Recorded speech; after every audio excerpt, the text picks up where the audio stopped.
is there like an introduction to breathwork, maybe a few minutes that we can actually do together just to introduce someone of like what breathwork looks like, and maybe they can get like a sneak preview of it, and maybe even follow along as we're doing it here on this podcast. And if it, they start to feel some benefits, they can kind of dive deep and do, a longer session or a course.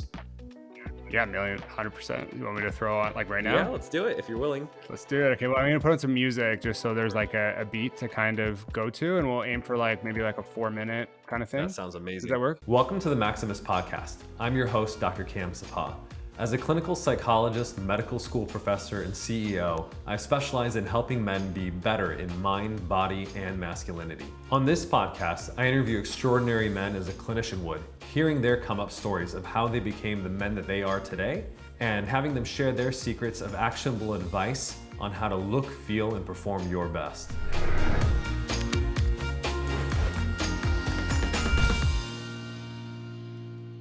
So speaking of which, I think we should kind of transition to this sort of actionable advice segment of it, which I think we've already started as you're talking about the growth of, your sort of business. I would love to specifically focus in on breath work, because I kind of think like breath work is the new meditation. That's been kind of my observation in the consumer realm.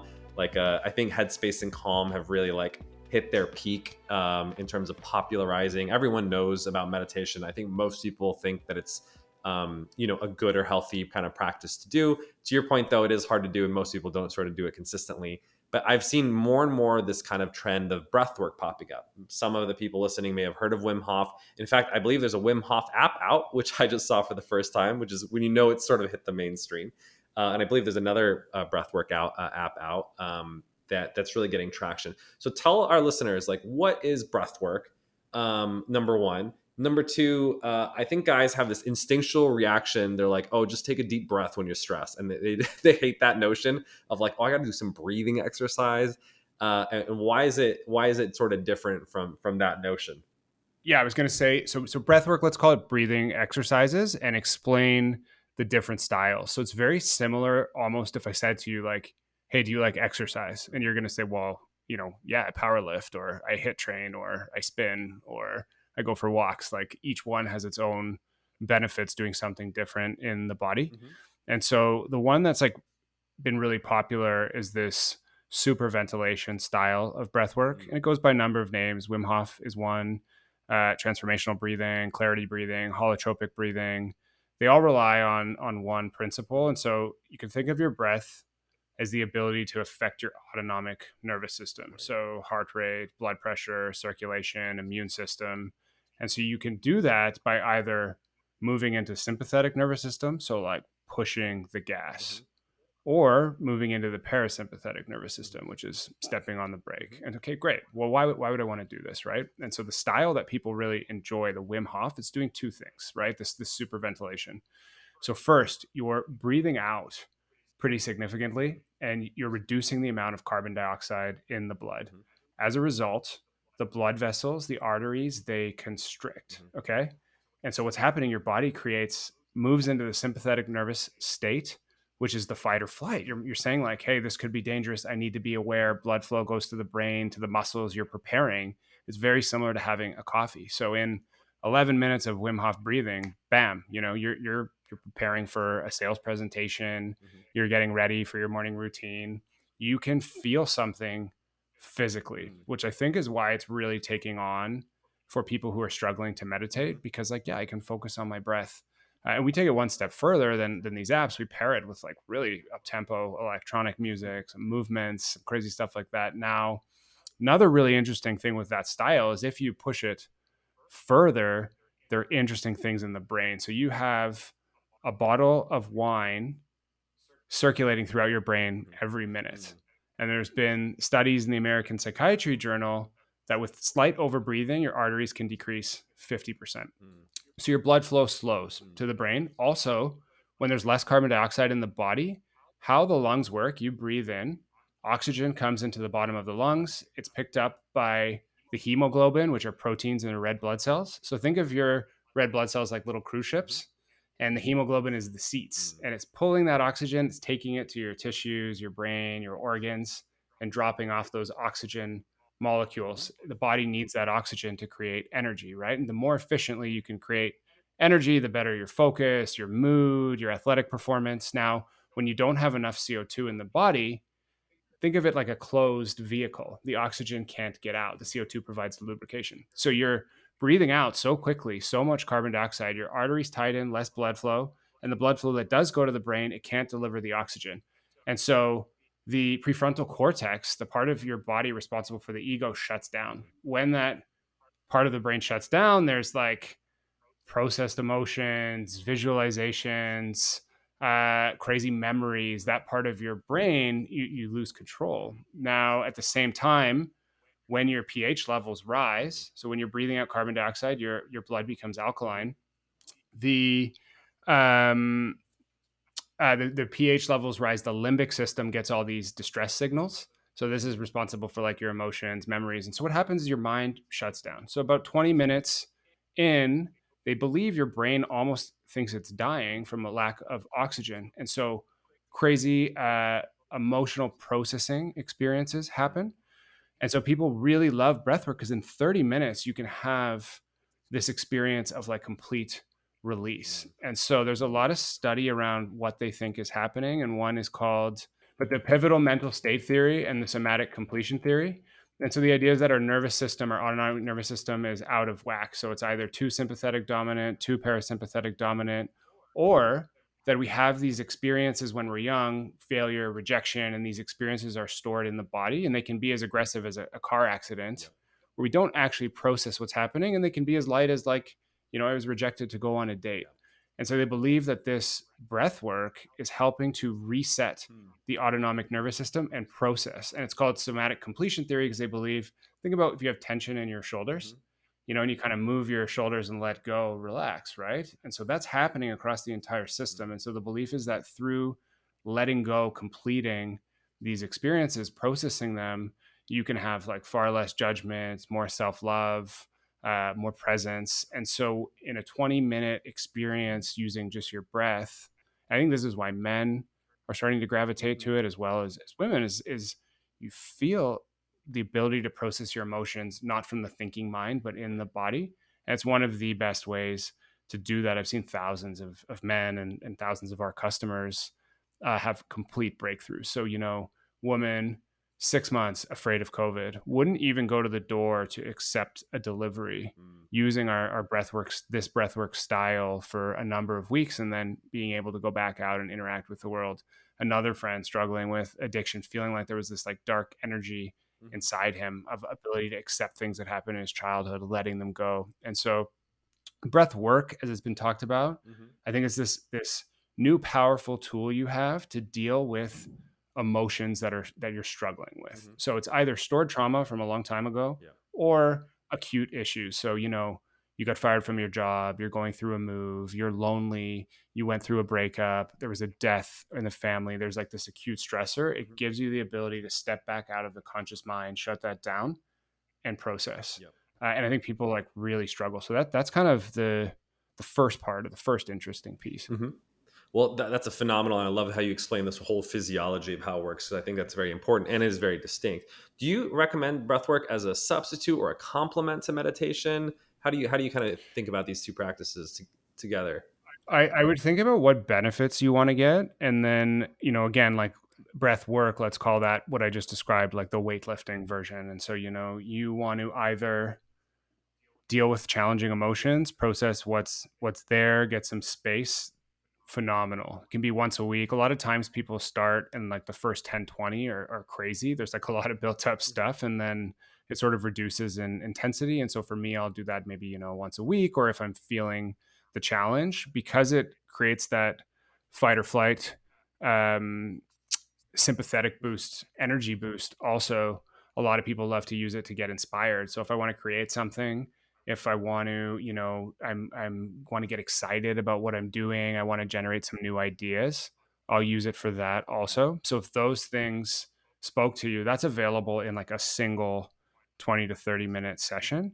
Now, if you wanted to sleep better, most of us are sympathetic nervous system dominant, and this is an epidemic. And like, if you find yourself checking your phone all the time, it's likely your breathing patterns are poor. And what happens, your brain doesn't know the difference between a real stressor and a perceived stressor. And so Mm-hmm. you see that Slack message, bam, sympathetic nervous system turns on. It can sometimes take an hour to turn it off, right? And when the sympathetic nervous system turns on, you start breathing from your chest, you're creating an adrenaline response.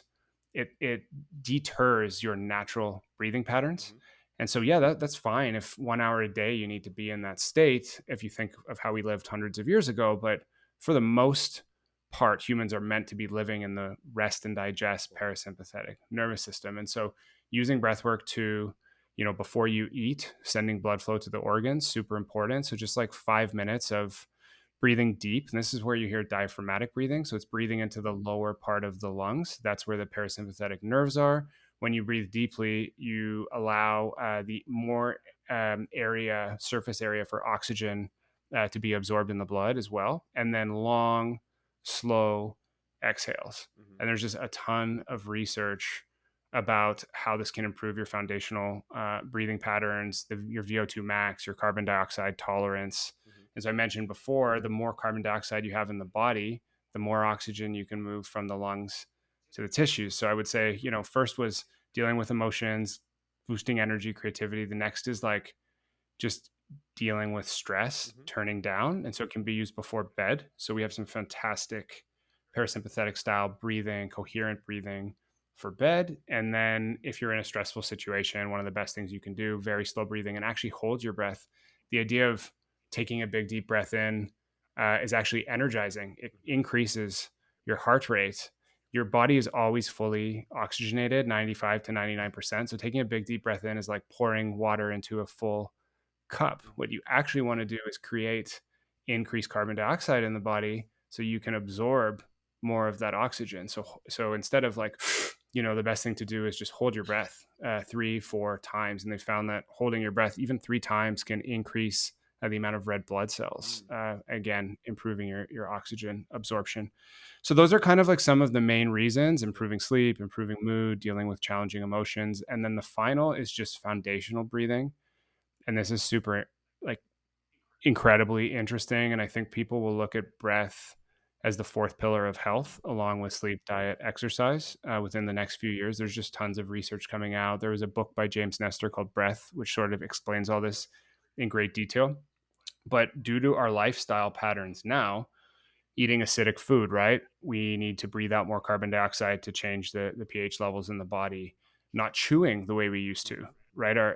In 4 generations, our jaw shapes have completely changed. And so as a result, the maxilla is not growing out enough, squishing the nasal cavity and the airways, making it harder to breathe through the nose. Humans actually aren't meant to have crooked teeth. If you go back in time to cultures where they didn't eat the diet we do now, nobody had crooked teeth. There was no braces. They're perfect teeth. It's because they had big enough jaws. It's wild. So you don't have enough room to breathe. You're much more likely to breathe through your mouth, which means you're breathing out too much carbon dioxide. You're not absorbing enough oxygen. You're not breathing deep into the diaphragm.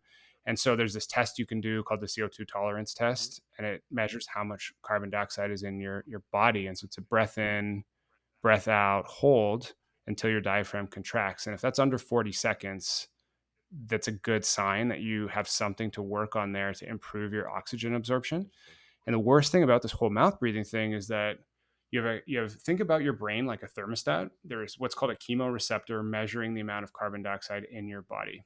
And the more you breathe through your mouth, either from exercise, so over exercising can do it too if you're breathing through your mouth, from eating acidic foods, from overstimulation, too much looking at your phone, being in a sympathetic dominant state, all of that is going to reduce your CO2 tolerance. So your brain is now measuring a lower level, right? And so you can really easily impact your habits and reset. And so if you're waking up in the middle of the night to go to the bathroom, waking up with a dry mouth, it's a really good sign that you're mouth breathing at night. And so if you have an Oura ring, checking your respiration rate on the ring, like trying to get it below 16, like huge, using mouth tape, checking these things.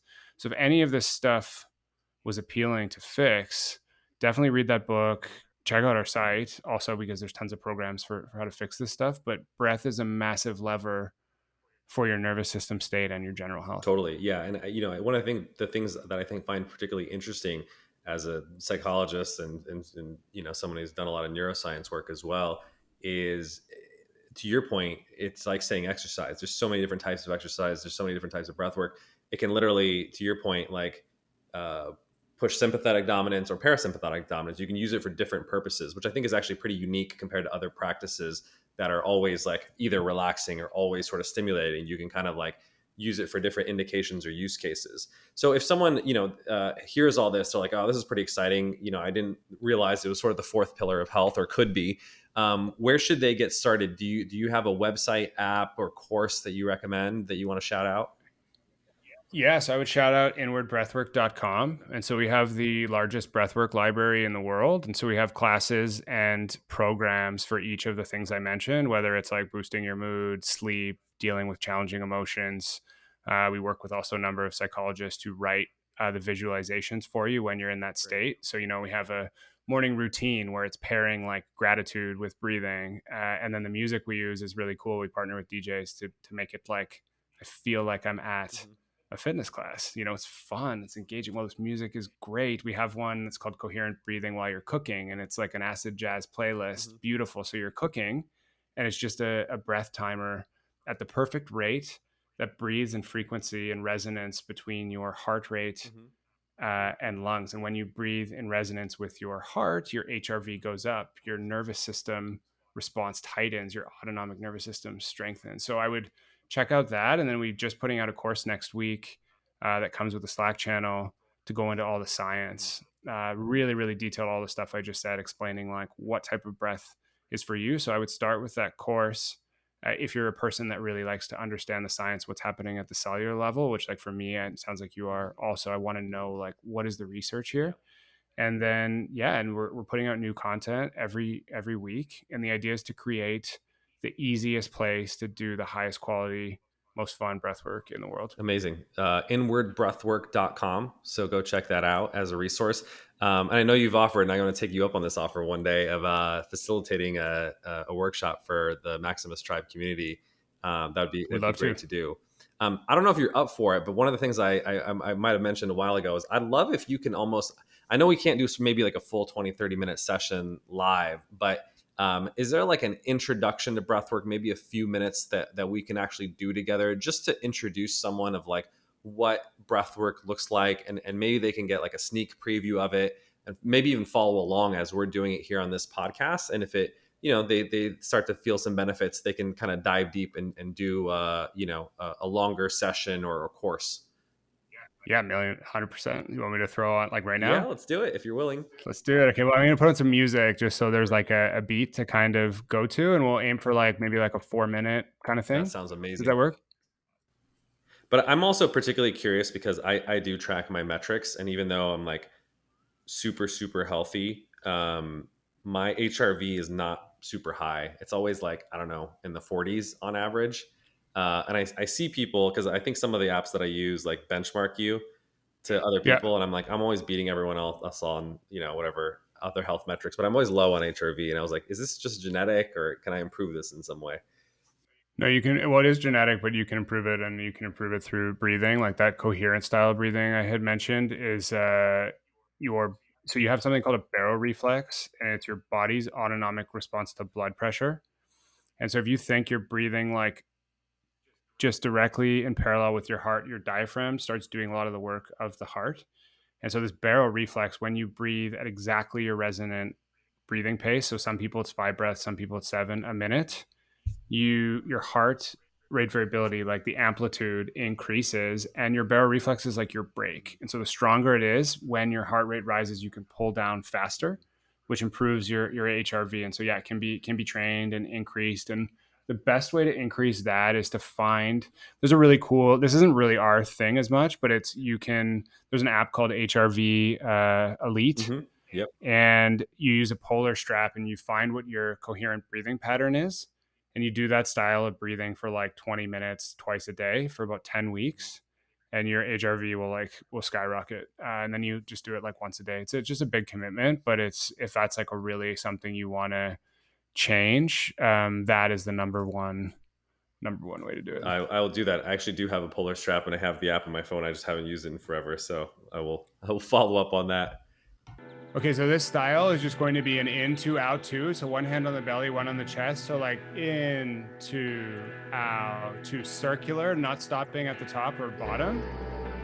Out, two, in, two, out, two. Then you're gonna start going in, out, a little faster. I'm gonna count you down, then we're gonna do big breath in, big breath out, and we're gonna hold. Then we're gonna hold for like 30, 40 seconds. After the hold, big breath in and squeeze. They're gonna get going in.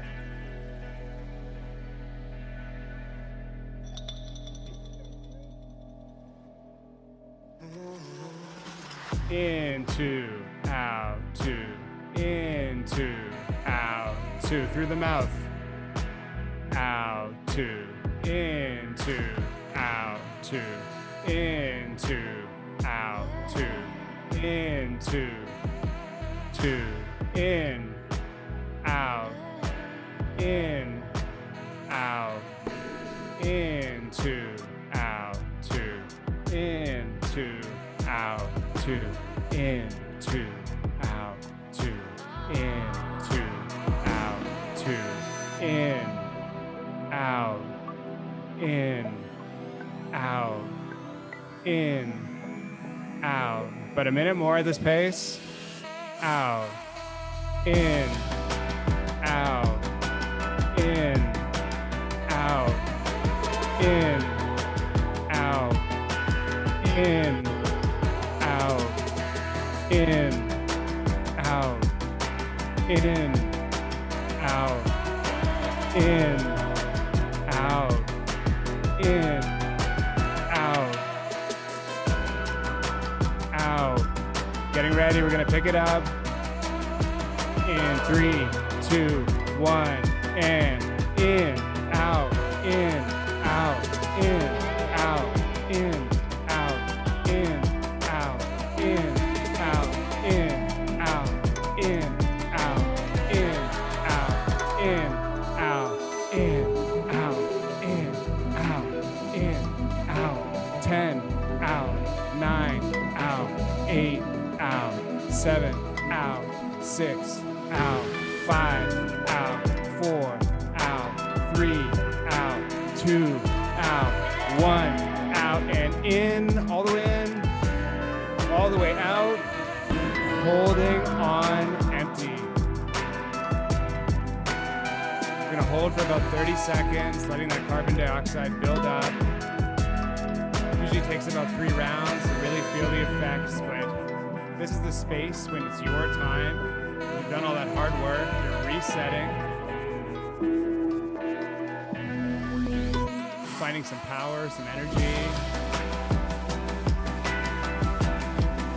Usually in this space, we'll guide people with prompts, but for now, just enjoying. We're gonna do about 10 more seconds. 7, 6, 5, getting ready for that big breath of life. 3, 2, 1, big breath in. Squeezing to the head, squeezing all the muscles, squeezing tight, really pushing. Getting ready to let go with a roar or a sigh or whatever sound you want to make in 3, 2, 1.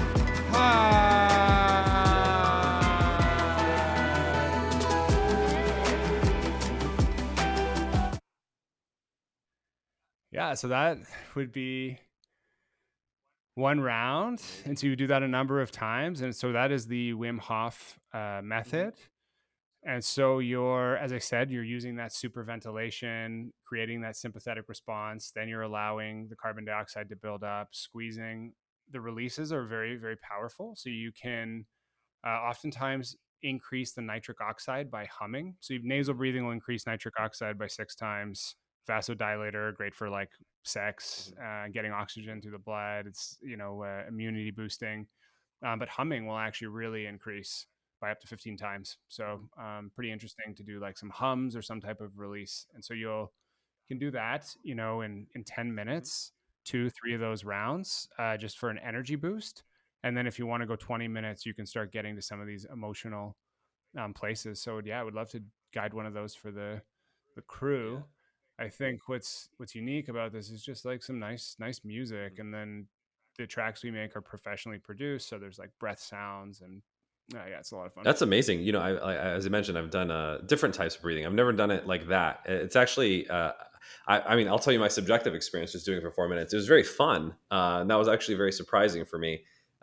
It almost feels like, in a lot of ways, like if you ever done like kind of like a spin class or guided, because of the music, and there's a guided instructor, and you kind of go through different parts, and it gets a little harder as you go through it. It kind of feels like a fun little experience or journey, which is very cool.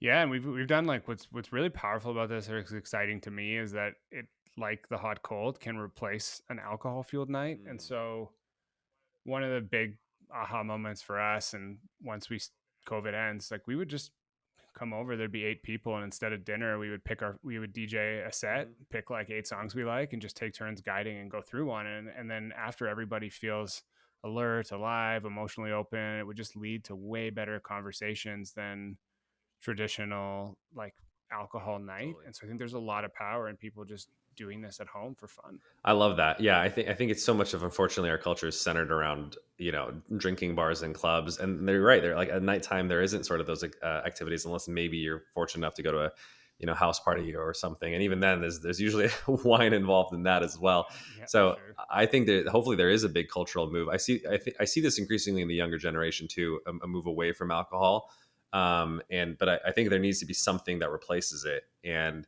I think non-alcoholic beverages are just the starting point, but other practices that do change our emotional state, hopefully for the positive, as opposed to numbing, as we were talking about, numbing or avoiding sort of emotions, but actually getting people into their emotions, making them not afraid of their emotions, being able to process them.